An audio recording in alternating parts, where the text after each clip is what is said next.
the design of planned attacks on buildings inside the U.S. and how operatives were directed to carry them out.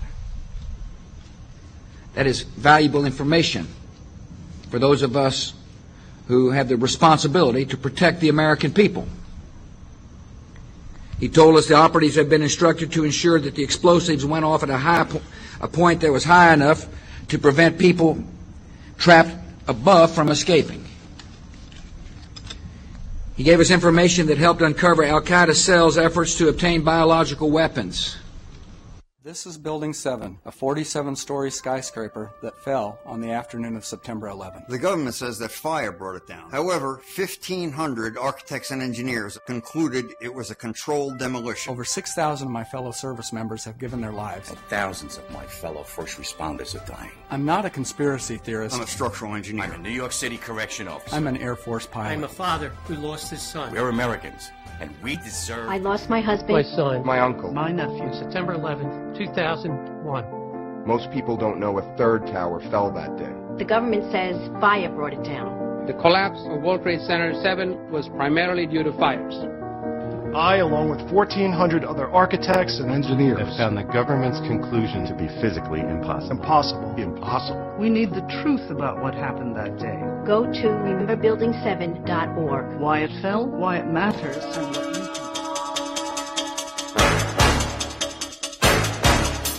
Bought controlling interest in England's British East India Shipping Company and the illegal opium trade with China. They offered junior partnerships to New England's leading American families. The Russell, Coolidge, Delano, Forbes, and Perkins families became fabulously rich, smuggling opium aboard their speedy clipper ships into China. In 1820, Samuel Russell bought out the Perkins Syndicate and ran the opium smuggling operation with his partner, Warren Delano Jr., who was the grandfather of President Franklin D. Roosevelt. The United States flag was designed after the British East India Company flag with 13 red and white stripes. Both flags copy the red and white striped sails of the Viking ships, which were the color standard for the tribe of Dan. Finally, Britain found a commodity that China would take: opium. Imported from India.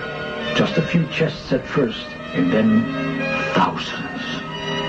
When the Chinese authorities tried to stop the opium trade, the British sent in their gunboats.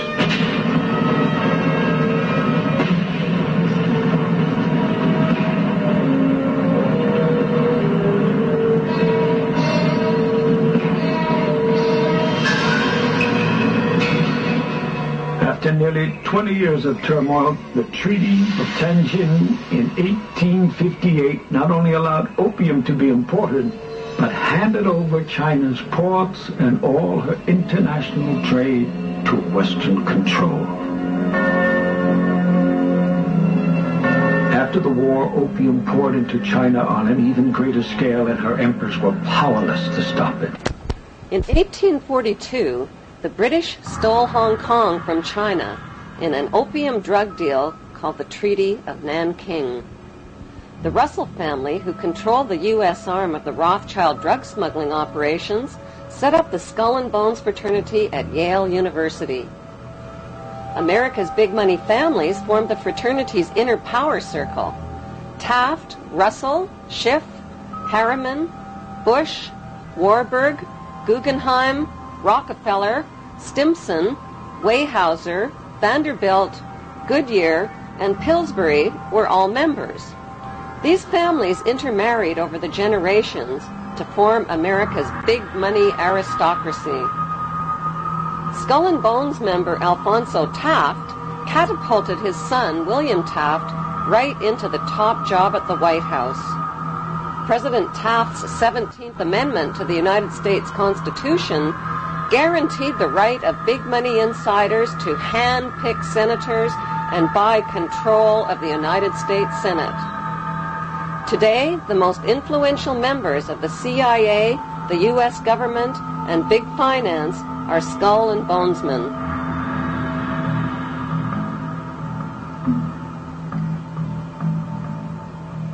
The Skull and Bones Brotherhood is rooted in Jewish Kabbalism and in European Freemasonry, which practices similar death and rebirth rituals. Freemasons are blindfolded, symbolically slain with a noose around their neck, and lowered into an open grave. Once raised from the grave, they must look towards a light called the morning star. The Latin translation for morning star is Lucifer. The phoenix bird and double-headed eagle are important symbols in Freemasonry.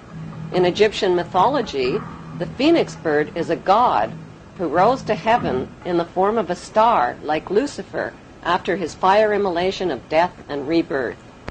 Death and rebirth themes in satanic witchcraft are marketed to youth in movies like Harry Potter and Lord of the Rings.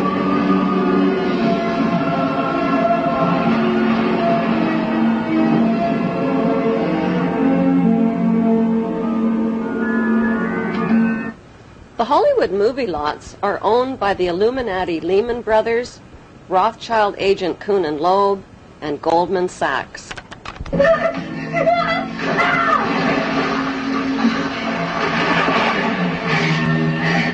Freemasonry has a pyramid structure. The highest level is a 33rd degree Mason. Solomon's Temple in Israel was located at the 33rd parallel. Most Masons remain at the 3rd degree and provide a cover through their community charitable activities. The Illuminati at the top of the pyramid is the all-seeing eye. At the bottom are the unthinking, hard-working, law-abiding, tax-paying, God-fearing debt slaves called the Goyim, or sheep. Giuseppe Mazzini of Italy was a 33rd degree Mason who replaced Adam Weishaupt as head of the Illuminati in 1834. Mazzini was a member of the Italian Carbonari and created the Mafia's blood rituals and secret oath. He gave the dreaded Cosa Nostra the name Mafia. Mafia is an acronym spelling the names of the original mafiosa godfathers: M for Mazzini, A for Otto Riza, F for Ferti, I for Incendi, and A for Avaligmenti. The Mafia arrived on American shores in the 1890s with Illuminati financing to establish underground networks and the black market system.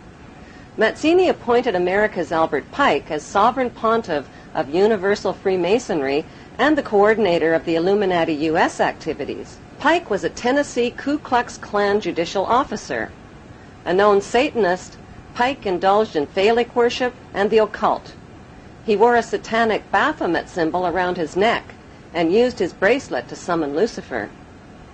Pike used the KKK to keep blacks out of the Masonic lodges.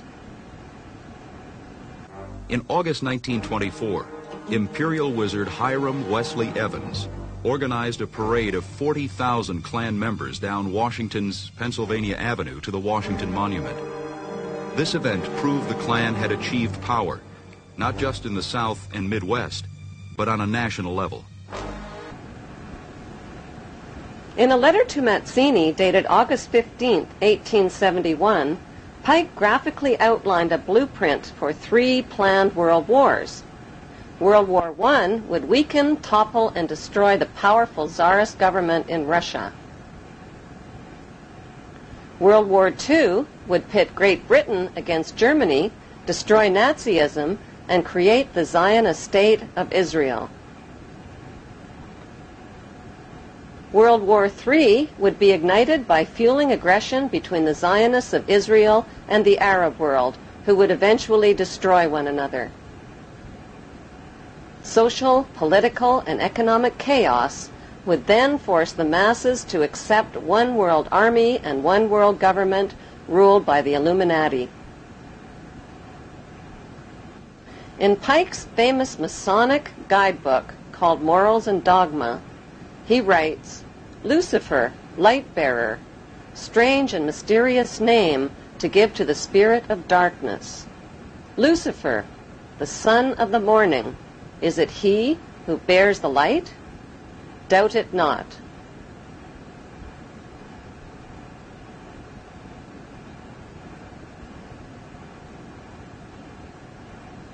Albert Pike was a Confederate general in the American Civil War. The Rothschilds sent British agents to conspire with Pike and with U.S. politicians and provoked the rebellion that started the American Civil War.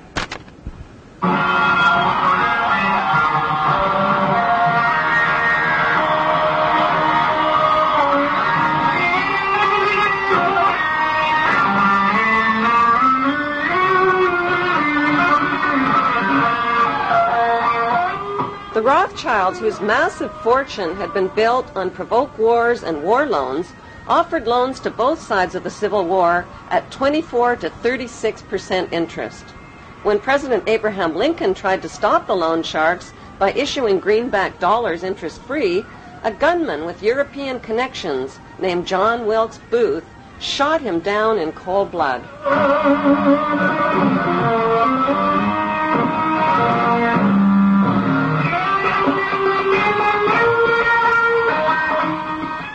Following the Civil War, Albert Pike was convicted of treason and sent to prison, but President Andrew Johnson, a 33rd-degree Mason, pardoned him. One of Johnson's first acts as president was to veto the Civil Rights Act for blacks, who had been shipped in chains to their wealthy American slave owners. Stealing slaves was a crime, but torturing and beating them was not.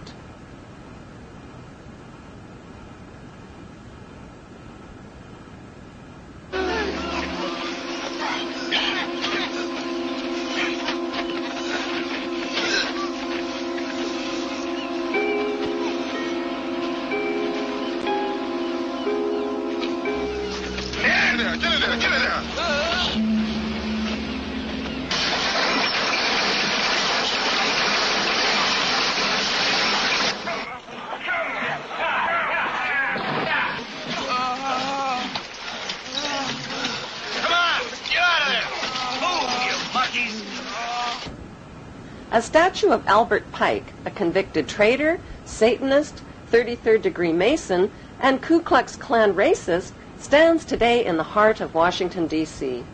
On the opposite side of America stands an honorary statue of Giuseppe Mazzini, the Illuminati mafia boss who put the letter M for Mazzini into the name Mafia.